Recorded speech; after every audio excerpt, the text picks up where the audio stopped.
Hi friend, welcome to my new video. इसमें हम आपको बताएंगे पाइथागोरस प्रमेय। क्या बताएंगे? पाइथागोरस प्रमेय। पाइथागोरस प्रमेय क्या होता है, तो सबसे पहले समझेंगे पाइथागोरस प्रमेय एक ऐसी व्यवस्था होती है जिसमें त्रिभुज दिया होता है। क्या दिया होता है? त्रिभुज। कोई एक त्रिभुज मान लेते हैं, जैसे एक त्रिभुज है, किसी भी प्रकार का त्रिभुज है, मान ले कोई ऐसी त्रिभुज है, यह है ए बी सी। अब त्रिभुज यहाँ पर जो कि त्रिभुज की तीन भुजाएं होती हैं, और त्रिभुज की तीन भुजाएं होती हैं, तो यहाँ पर तीनों भुजाओं का यानी दो भुजाओं का मान दिया है, हमें तीसरी भुजा का मान निकालना है। तो उसे कैसे निकालते हैं? तो उसे निकालने के लिए पाइथागोरस प्रमेय का उपयोग करना पड़ेगा। तो यहाँ पर हम सबसे पहले देखते हैं तीनों भुजाओं का नाम क्या होता है। जो इस प्रकार की भुजाएं होती है उसे हम कर्ण कहते हैं। और ये जो नीचे का होता है, नीचे का आधार यानी जो आधार होता है वो नीचे वाला होता है, आधार। और ऊपर वाला जो होता है लंब। ऊपर का जो होता है वो लंब होता है। क्या होता है? लंब। तो क्या हुआ? तो इसका एक सूत्र होता है, कर्ण का बना वर्ग शेष दो भुजाओं के बराबर होता है। यानी कि इसका सूत्र हम लिख सकते हैं,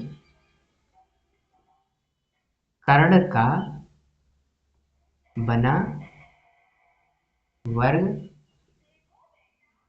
शेष दो भुजाओं के बराबर होता है। यानी कर्ण का बना वर्ग, कर्ण का बना, कर्ण कौन सा है? ए और सी। यहाँ पर लिख देंगे ए सी वर्ग, यहाँ पर स्क्वायर लगा देंगे, बराबर शेष दो भुजाएं। शेष कितनी भुजाएं? एक आधार और लंब। तो ए बी प्लस बी और सी का वर्ग, ए सी का वर्ग शेष दो भुजाओं के बराबर, यानी कर्ण का वर्ग शेष दो भुजाओं के बराबर होता है। तो यहाँ पर हम समझ गए। अब मान लेते हैं हमें एक दिया गया है, इसकी जो लंबाई है वो 5 मीटर है और इसकी लंबाई है 6 मीटर है। क्या है? 6 मीटर। और पूछ रहा है कि ए बी की लंबाई 5 मीटर और बी सी की लंबाई 6 मीटर, तो हमें ए सी का मान निकालना है। तो सिंपल सा क्या करेंगे, यहाँ पर दिया गया है ए सी का स्क्वायर बराबर ए बी का मान कितना दिया गया है? 5 का स्क्वायर प्लस बी सी का मान दिया गया है 6 का स्क्वायर। तो सबसे पहले ए सी स्क्वायर बराबर बचा हम 25 प्लस 6 का हम 36।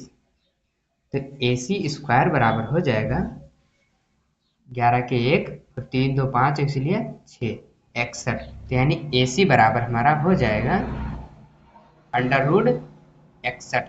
यही हमारा आंसर हो गया।